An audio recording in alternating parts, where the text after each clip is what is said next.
Olá, queridos alunos de Bioquímica que se matricularam nesse ensino de primavera. Vai ser um prazer trabalhar o conteúdo de Bioquímica com vocês nesse período de 1 mês e meio. E acho que para vocês vai ser um desafio trabalhar um conteúdo tão extenso durante esse pequeno período de tempo, mas eu acho que vocês estão animados, estão dispostos a trabalhar, e quando a gente está disposto a trabalhar, a gente consegue vencer os principais desafios. Hoje, gente, nós vamos começar a trabalhar a disciplina de Bioquímica. É uma disciplina que vai ser ministrada totalmente no modo não presencial. Ela está distribuída em blocos, e cada bloco está relacionado a alguma parte da matéria de Bioquímica. Cada bloco vai ter uma atividade de fixação, cada bloco vai ter uma atividade avaliativa. A atividade de fixação, gente, vai ser importante para eu aferir a frequência de vocês na disciplina naquela semana, e a atividade avaliativa para a gente atribuir a nota. Ambas as atividades vão ser sempre postadas no início da semana, e vocês terão até o final da semana para postar as respostas, ok? E toda semana teremos um momento para a gente tirar as dúvidas, né? Eu vou colocar aqui um plantão, um link de uma sala virtual no qual a gente vai poder ter um momento ao vivo, para que vocês possam fazer os questionamentos, fazer os comentários com relação à matéria da semana, ok?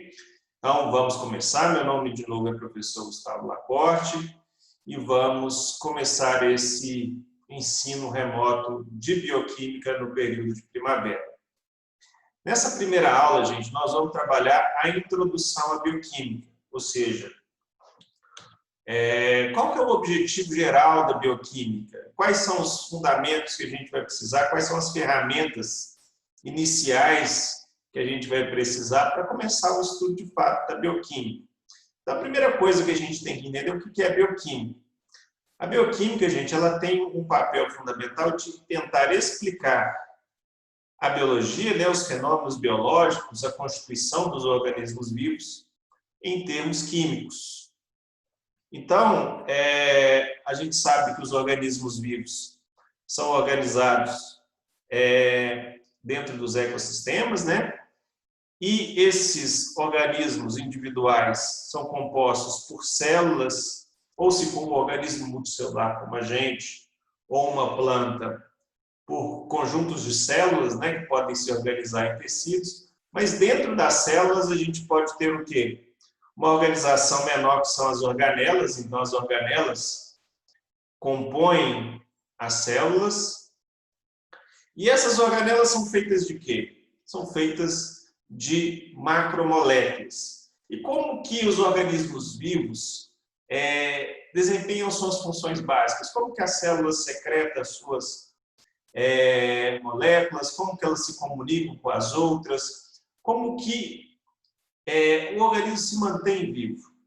Então, o organismo se mantém vivo por um conjunto ordenado de reações químicas que chamamos de metabolismo. Então, aqui agora eu coloco para vocês o primeiro conceito que a gente vai ter que ver em bioquímica, que é o conceito de metabolismo. O metabolismo, gente, constitui um conjunto ordenado de reações químicas. Reações químicas, vocês já viram em química, né? Química geral, química orgânica, são processos de modificação da matéria, especificamente modificação de moléculas.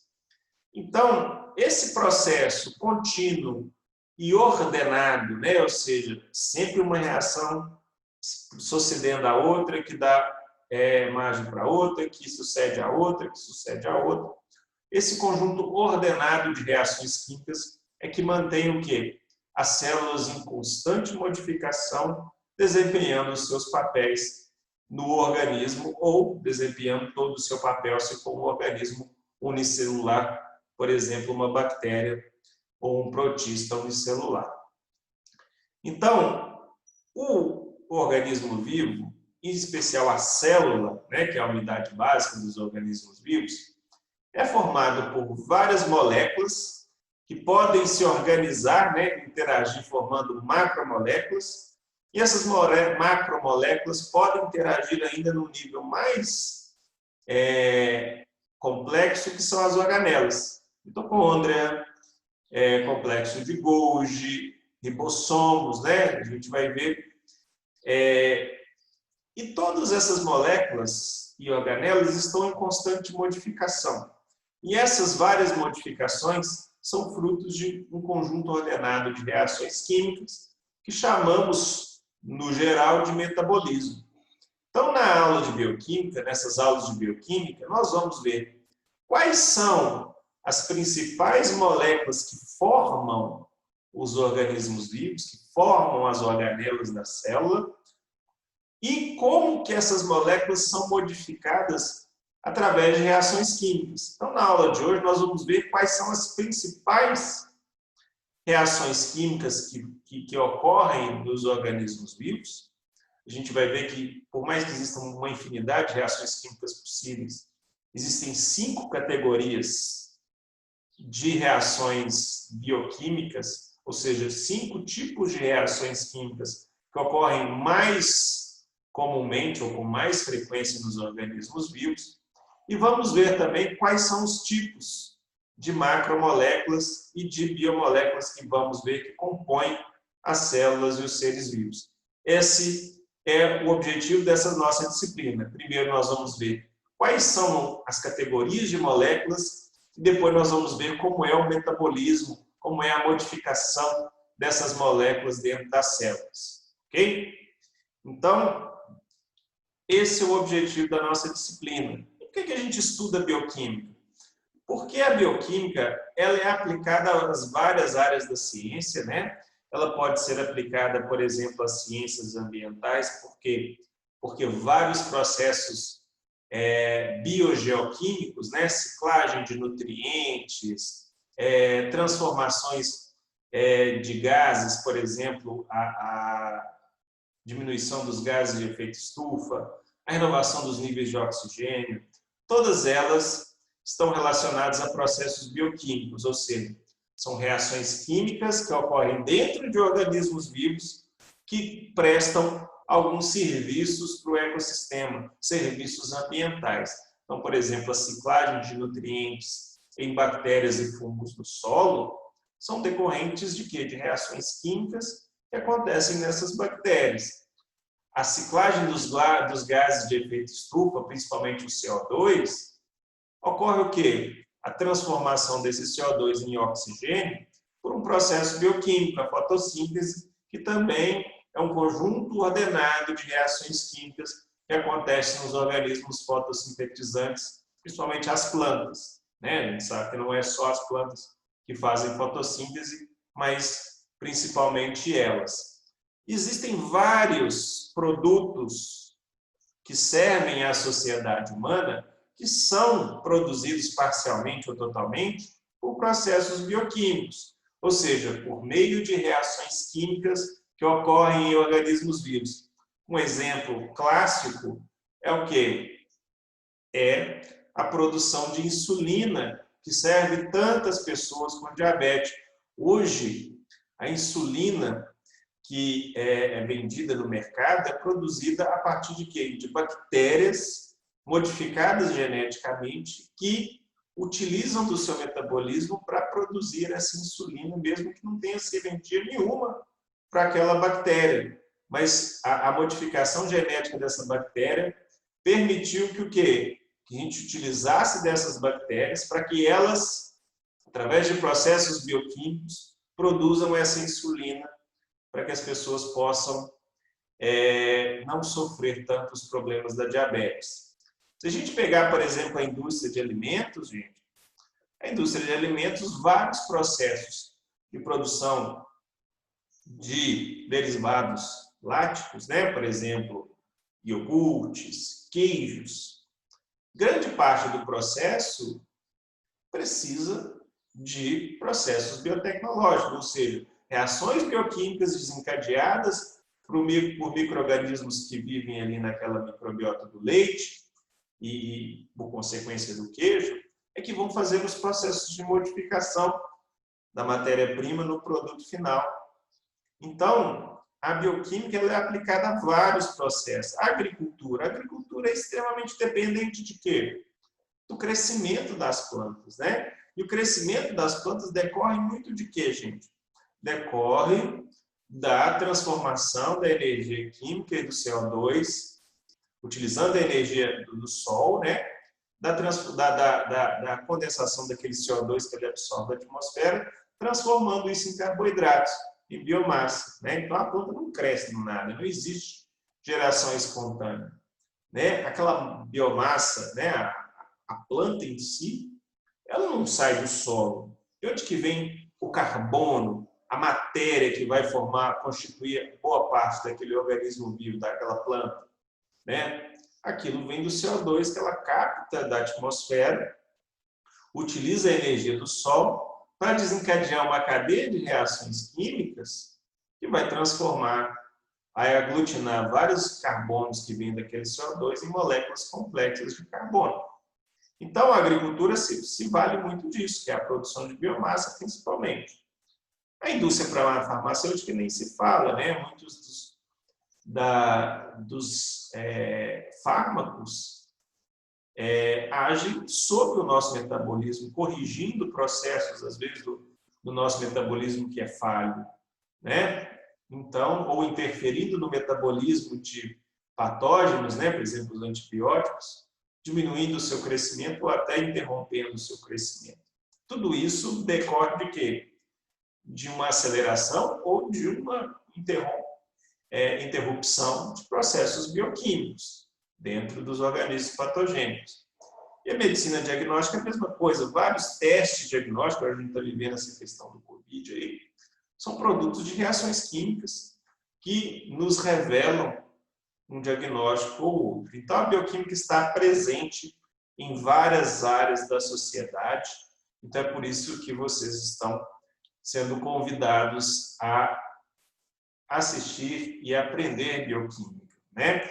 Especificamente falando dos cursos, o agrônomo precisa de bioquímica para fazer principalmente fisiologia vegetal. Não dá para entender fisiologia vegetal sem entender um pouco de bioquímica. Não dá para entender fertilidade de solo sem saber bioquímica.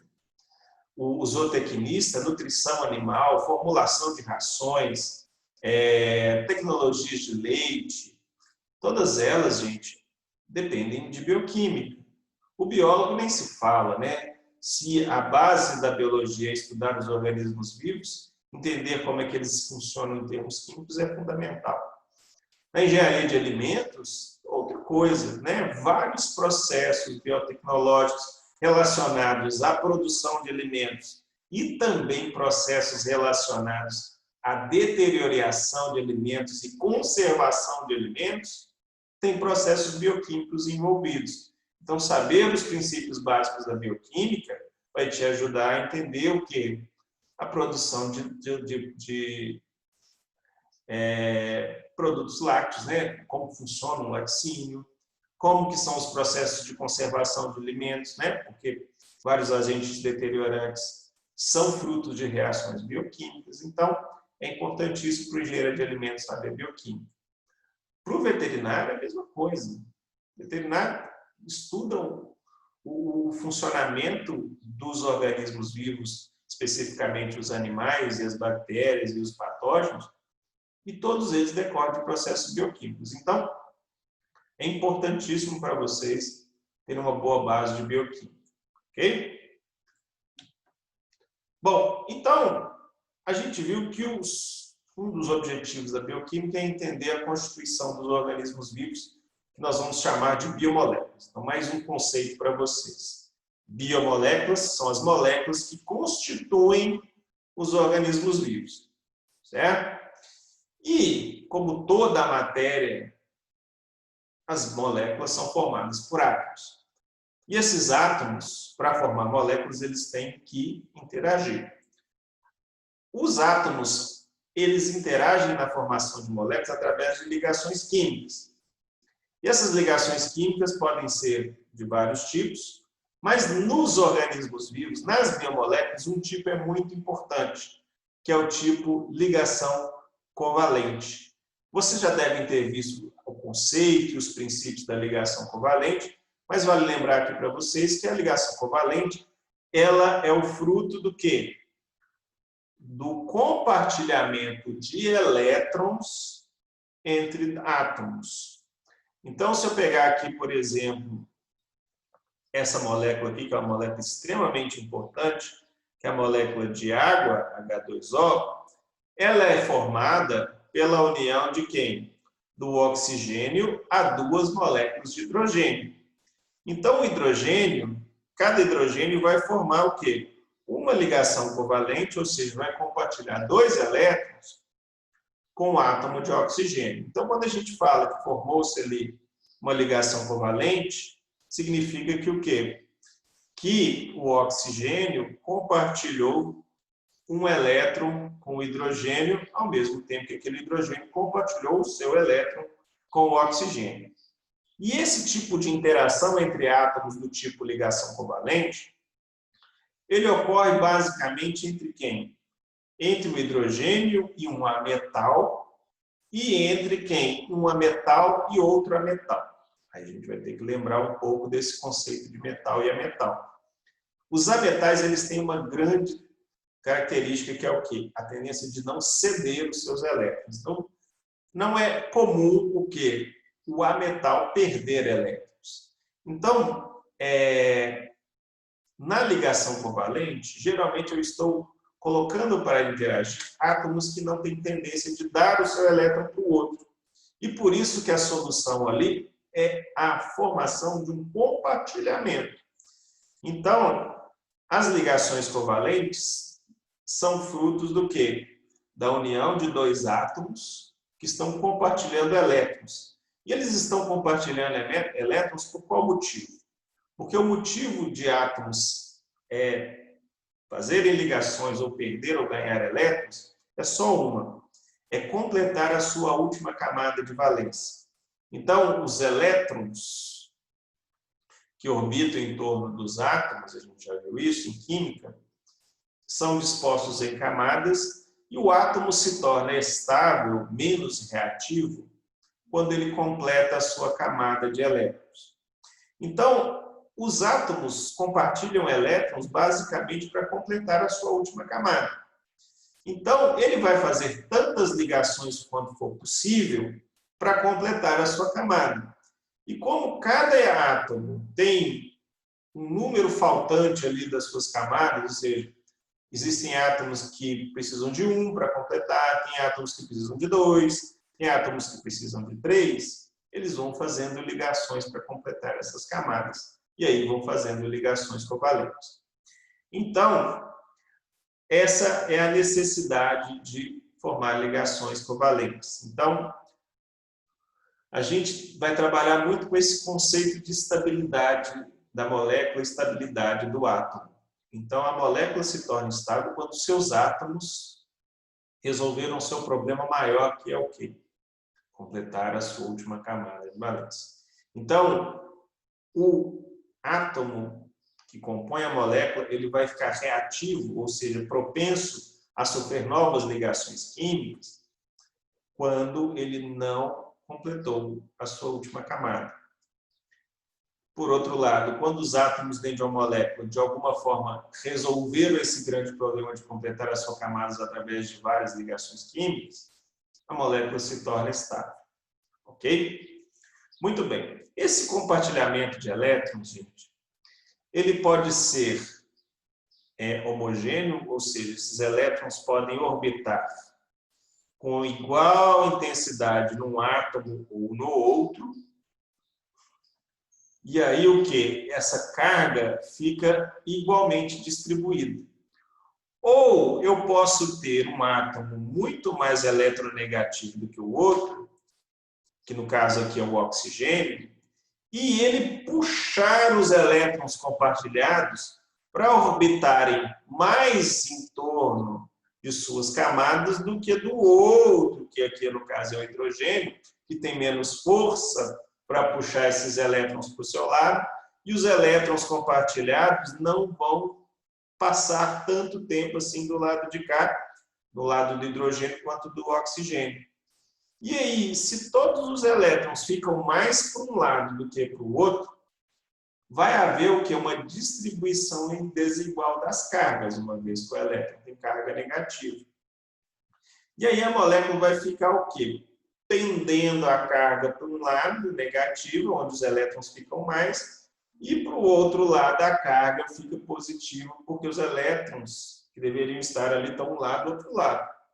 E aí a molécula assume dois polos, um polo negativo e um polo positivo. Quando a molécula tem esse desequilíbrio de distribuição dos elétrons e, por consequência, de suas cargas, a gente diz que essa molécula é polar. E essa molécula polar, ela tem uma grande característica, que é o quê? Ela tem um lado negativo e um lado positivo. E quando ela tem esses lados, esses polos, o lado positivo vai começar a atrair o quê? Lados negativos de outras moléculas.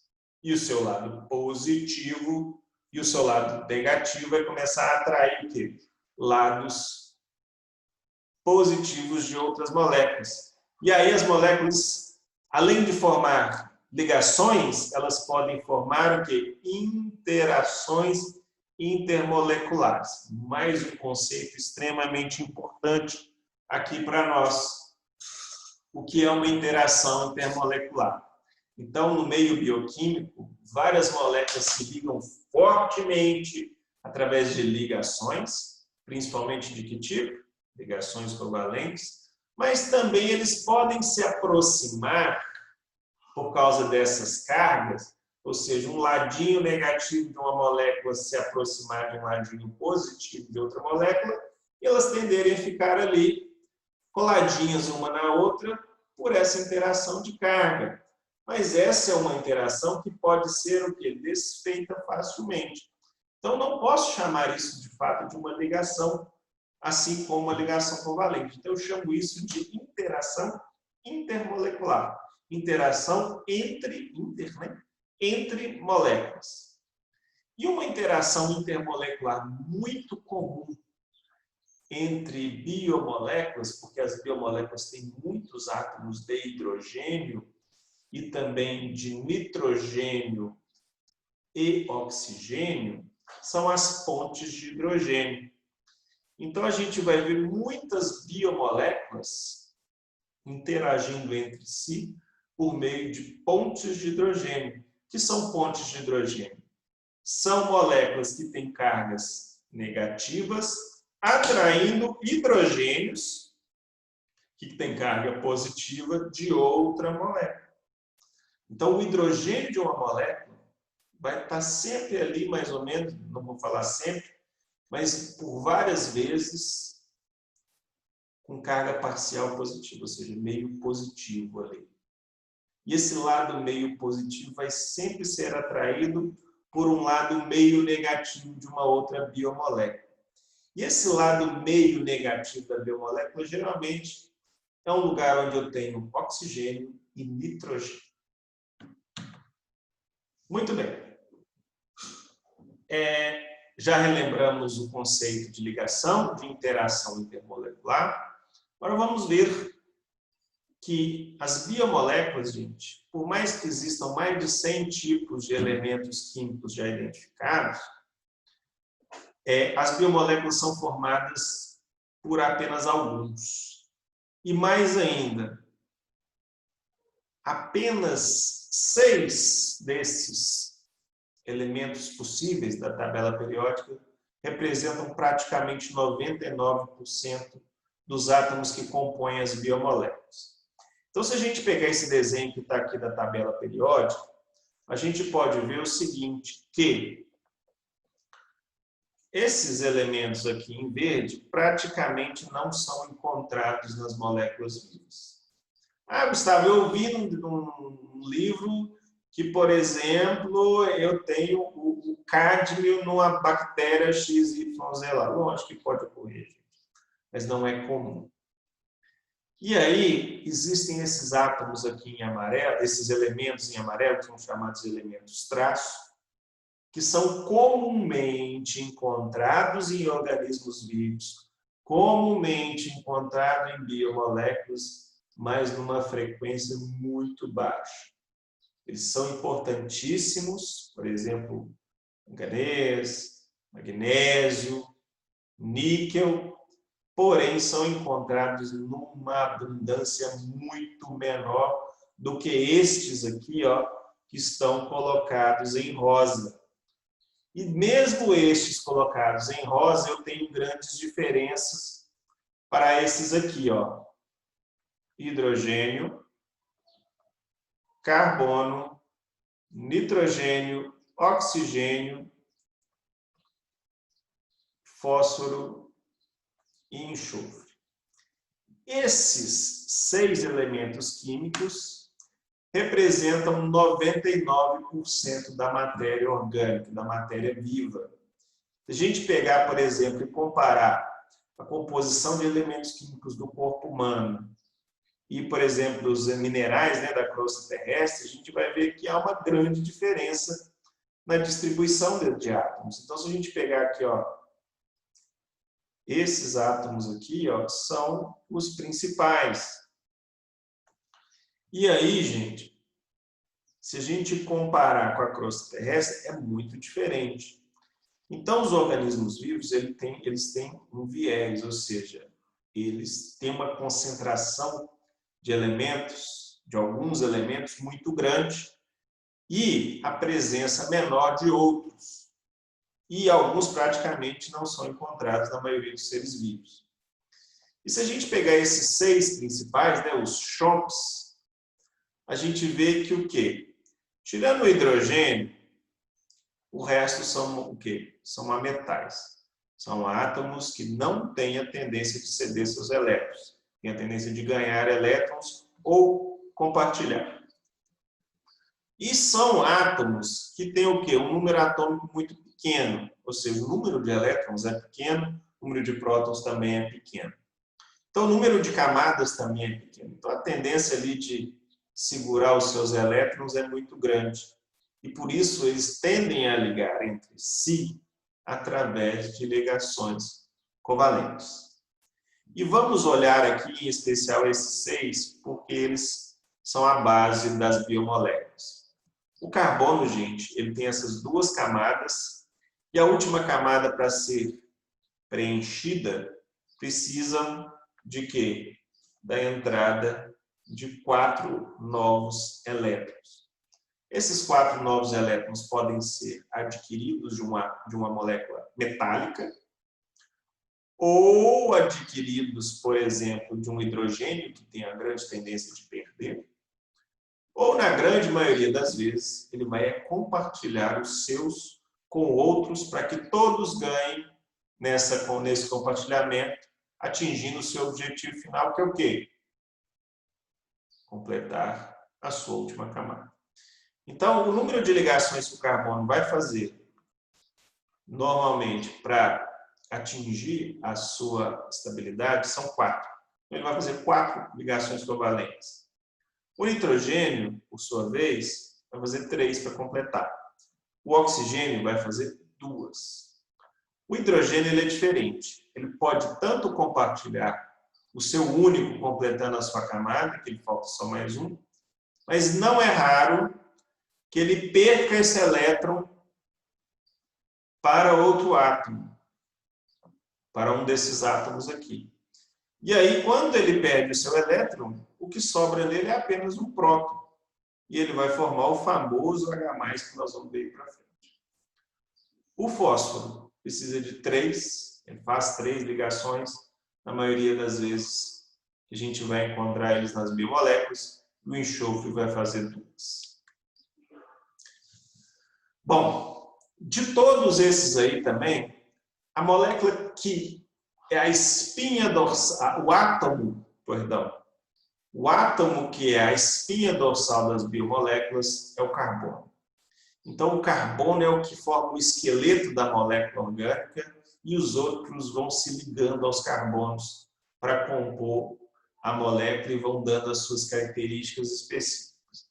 E por que o carbono é a molécula-chave das biomoléculas? Por que o carbono é o esqueleto, é a espinha das biomoléculas? Porque o carbono tem 3 características principais. A primeira é a capacidade de fazer ligações. O carbono consegue fazer 4 ligações.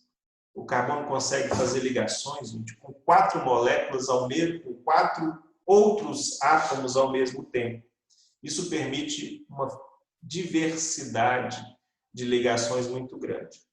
E, além disso, ele pode se ligar através de ligações simples, ou seja, compartilhando só um dos seus elétrons, mas ele pode fazer ligações duplas ou até triplas. E a cada nova ligação, essa interação com o outro átomo fica mais forte e mais rígida, mais difícil de mexer. Então, isso faz com que as moléculas orgânicas sejam muito diferentes, baseado nessas variações do carbono. Outra característica do carbono é essas ligações serem muito estáveis. Quando um carbono liga com o outro, é difícil de romper. Então, isso é importante porque eu posso fazer uma molécula que é fruto da ligação de 50 carbonos um no outro. É uma ponte de 50 carbonos. E eu posso ligar o carbono de uma molécula no carbono do outro, e a molécula é maior ainda, forma uma macromolécula. E a molécula não se desfaz, mesmo sendo muito grande. Por quê? Porque a ligação entre um carbono e outro é muito estável. E outra coisa importante é que essa flexibilidade da ligação ela é variável, dependendo se ela é ligação simples, dupla ou tripla.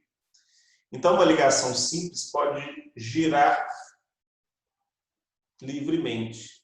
Porém, uma ligação dupla já tem uma resistência. A tripla é mais rígida ainda.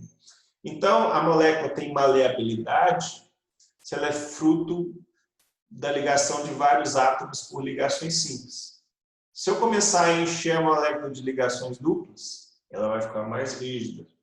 E essa rigidez, ela pode ser interessante ou pode não ser. Depende de onde está aquela molécula. E isso permite, gente, que a molécula de carbono se ligue a vários átomos diferentes e formando vários tipos de estruturas. Estruturas lineares, parecendo um bastão, estruturas ramificadas como uma rede, e estruturas cíclicas, como uma mola. Então, essas cadeias de carbono são importantíssimas para dar a diversidade de moléculas que a vida precisa. E outra coisa importante é que o carbono, ao se associar a esses outros ametais, vão formando o que a gente já viu lá na química orgânica, que são os grupos funcionais. E são esses grupos funcionais que vão dar propriedades químicas às biomoléculas. Então, eu posso ter grupos funcionais que tornam uma porção da molécula carregada negativamente. Eu posso ter um grupo funcional que torna aquela molécula, uma porção daquela molécula carregada positivamente. Eu posso tornar parte daquela molécula polar. Eu posso tornar aquela molécula apolar. E isso tudo vai fazer com que aquela molécula ganhe propriedades. Propriedade de se ligar com fulano e não com Beltrano. Propriedade de se misturar bem com a água ou não se misturar bem com a água. E isso vai fazer toda a diferença onde? No metabolismo. Ok? Então, são esses vários grupos funcionais que se ligam às moléculas, aquele esqueleto de carbono, que vão conferindo propriedades diferentes às moléculas. Então, a molécula se torna diferente quando ela ganha um grupo funcional. Ela se torna diferente quando ela perde um grupo funcional. Entenderam? E os principais grupos funcionais, apesar de existirem vários, vocês viram na química orgânica, tem mais de 50. Mas os principais que nós vamos encontrar nas moléculas que formam seres vivos, nas biomoléculas, são o álcool, que é a ligação de uma hidroxila, a cadeia carbônica, os aldeídos, né? que são o fruto da ligação desse grupo aqui à cadeia carbônica. Acetona, né, que é a presença da carbonila. Grupos metil são muito comuns. Grupo amina também muito comum, que dá carga positiva. Grupos éster, né, que é essa ligação aqui com o carbono no meio, com uma carbonila aqui no meio. Grupos éter, que é esse O aqui no meio aqui. Grupo sulfidrila, que faz ligações assim, muito fortes. Ácido carboxílico ou carboxila também, que vão dar caráter ácido às moléculas. E grupos fosfato também, que dão carga negativa às moléculas e que também são a base de processos oxidativos. Então, gente, são vários grupos que são possíveis, mas esses aqui que eu estou mostrando são os principais. E cada um deles faz alguma coisa diferente com a molécula. E, como as moléculas têm uma estrutura diversa, elas vão assumir uma forma no espaço, ou uma estrutura tridimensional, assim no termo técnico. E essa estrutura tridimensional, ela é fruto do quê? Da organização desses átomos no espaço. Um empurrando o outro, um atraindo o outro, aí a molécula assume uma forma no espaço. Então, esse arranjo das moléculas, que é fruto do arranjo dos átomos, a gente chama de configuração. Existe um outro termo importante, que é o termo de conformação. A conformação, gente, ela é uma organização de átomos ligados a carbonos quirais. O que são carbonos quirais? São carbonos que estão ligados a 4 grupos químicos diferentes. Então, é muito comum eu ter moléculas orgânicas, biomoléculas, que se diferenciam uma das outras simplesmente pela posição no espaço dos grupos em torno do carbono quiral. Por exemplo, aqui, ó, o aspartame, que a gente conhece, que é um adoçante, ele tem essa estrutura, com um grupo 1 aqui, um outro grupo 2 aqui para a esquerda, um grupo aqui cíclico entrando dentro do quadro, e esse hidrogênio aqui saindo do quadro, saindo aqui para cima de mim. Essa outra molécula aqui tem os mesmos átomos e os mesmos padrões de ligações químicas, mesma configuração. Porém, a diferença é que esse grupo cíclico está saindo da projeção, enquanto que esse hidrogênio está entrando dentro da projeção. E isso faz com que eles assumam estruturas químicas diferentes, e isso vai fazer toda a diferença no metabolismo. Por quê? Porque essa estrutura tridimensional vai influenciar no encaixe dessa molécula em outras. Isso é a base da ligação de enzimas, é a base da ligação de hormônios, é a base de receptores de membrana, é a base da ligação de antígenos a anticorpos. Nós vamos ver isso mais para frente. Então, isso aqui é fundamental em bioquímica, compreender o papel da estrutura tridimensional. E aí, gente, eu já falei que as moléculas podem interagir umas com as outras de maneira forte, através de ligações, ou de maneira fraca, através de interações. Uma molécula pequena pode se juntar a várias, formando um moleculão. Na verdade, a gente chama isso de quê? De macromoléculas. E muitas das macromoléculas são formadas a partir do quê? Da união de moléculas menores iguais. Ou seja, moléculas menores que se repetem. Por exemplo, as proteínas são moléculas grandes, frutos da união de quem? De moléculas menores, repetidas, chamadas aminoácidos. Os carboidratos, muitos deles são frutos da união de monossacarídeos. Os ácidos nucleicos são frutos da união de nucleotídeos. Alguns ácidos, lipídios, por exemplo, são formados pela união ali de alguns ácidos graxos. Então, a gente vai ter muitas moléculas grandes que, na verdade, são o produto da união de várias moléculas pequenas. São os chamados biopolímeros. Muito bem. Falamos agora, até agora, sobre a estrutura da matéria que forma os organismos vivos. Mas isso não é a única coisa que nós vamos ver em bioquímica. Nós vamos ver que a matéria orgânica dentro da célula é dinâmica. Ela sofre várias modificações. E essas modificações são fruto de reações químicas. E essas reações químicas que ocorrem dentro dos organismos vivos, para a sorte de vocês, caem em 5 grandes categorias de reações químicas. A primeira delas são reações de óxido-redução. Segunda são ligações entre carbonos naquele esqueleto e quebra dessas ligações entre esses carbonos. Eu vou ter também várias reações de rearranjo estrutural, ou seja, troca um grupo de lugar, muda uma ligação por outra. Essas reações a gente também chama de isomerizações. Por quê? Porque ao embaralhar a molécula com os mesmos átomos, eu estou formando isômeros. Vocês vão lembrar disso. Eu posso ter reações de transferência de grupos, no caso, alguns grupos funcionais, né? Eu posso pegar um pedaço de uma molécula e colocar na outra. Posso transferir um pedaço de uma molécula para outra. E a gente vai ver muito isso. E reações de fusão de moléculas. Então, da mesma forma que a gente vai ter quebras, nós vamos ter várias moléculas se unindo. E, geralmente, o processo de união de moléculas está relacionado a um tipo muito específico de reação química, que é a desidratação. Nós vamos ver aqui para frente.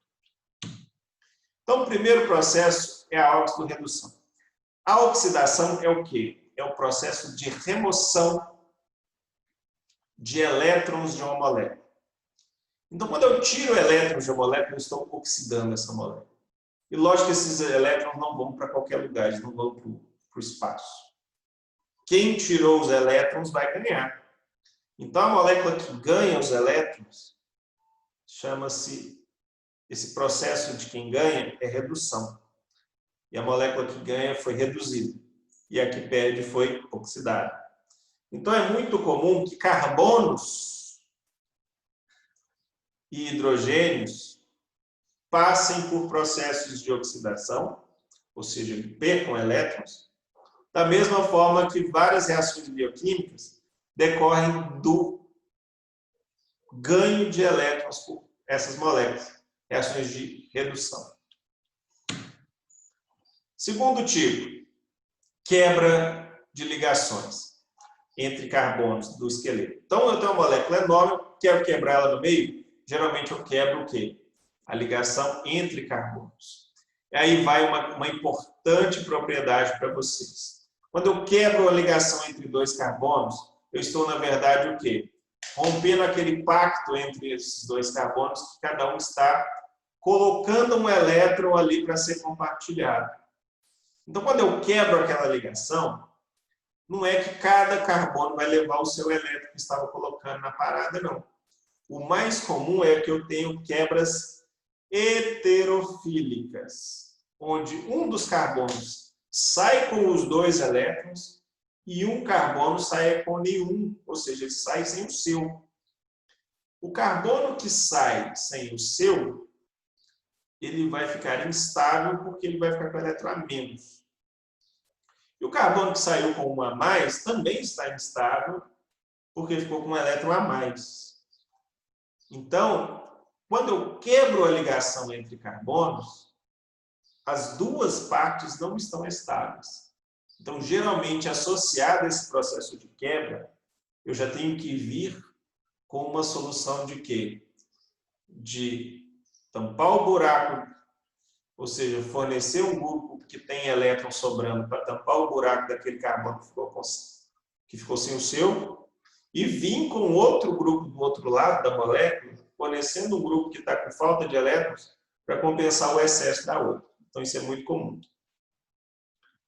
Terceiro tipo de reação, já falei, são os rearranjos estruturais. Aqui um exemplo, olha só. Aqui a carbonila estava no carbono 1, ela passou para o 2. Eu reembaralho a organização da molécula. Eu faço isômeros, eu faço isomerizações. Muito comum. Quarto tipo são transferência de grupos funcionais. Então, é muito comum eu ter pedaços de uma molécula sendo passados para outros. Tá? E o quinto, eu posso fundir moléculas. Quando eu estou fazendo a fusão de moléculas, eu estou o quê? Juntando duas moléculas que já estavam estáveis. Então, a primeira coisa que eu faço é desestabilizar essas moléculas. E geralmente o que eu faço é tirar hidrogênio de uma e tirar hidroxila da outra. Porque quando eu faço isso, eu desestabilizo uma e desestabilizo a outra, e elas vão ficar instáveis. E aí a enzima vem o quê? E junta as duas, formando um novo estado estável. Então, esses são os 5 grandes grupos de biomoléculas, de reações químicas que modificam as biomoléculas. Nós vamos passar por elas ao longo de todo esse período de primavera. Então, eu coloco como sugestão para vocês memorizarem bem o que são esses 5 tipos de reações químicas. Porque daqui para frente eu vou falar oxidação, vocês já vão ter que saber que aquilo ali é um processo de perda de elétrons. Quando eu falar redução, vocês já vão ter que saber que aquilo é um processo de ganho. Isomerização, modificação de molécula. Transferência de fosfato, um fosfato saiu de uma molécula e foi para outra. Aqui, gente, ocorreu uma desidratação. O que aconteceu ali? Eu juntei duas moléculas com a remoção de um hidrogênio de um e a hidroxila do outro, fundindo as duas moléculas que sobraram. E eu posso ter também, por fim, a hidrólise, que é o contrário da desidratação. Eu posso quebrar moléculas, fornecendo hidrogênio e hidroxila para tampar os buracos. Esses são os 5 tipos de reações químicas que a gente vai ver. Pessoal, essa é a nossa primeira aula, é a nossa aula de introdução à bioquímica. Na próxima aula, nós vamos estudar a água, que é um componente extremamente abundante dos organismos vivos, apesar de não ser uma molécula orgânica, porque não tem carbono. Ok? Encontramos na próxima aula deste bloco que nós vamos falar de água e soluções aquosas. Abraço, encontramos na próxima aula.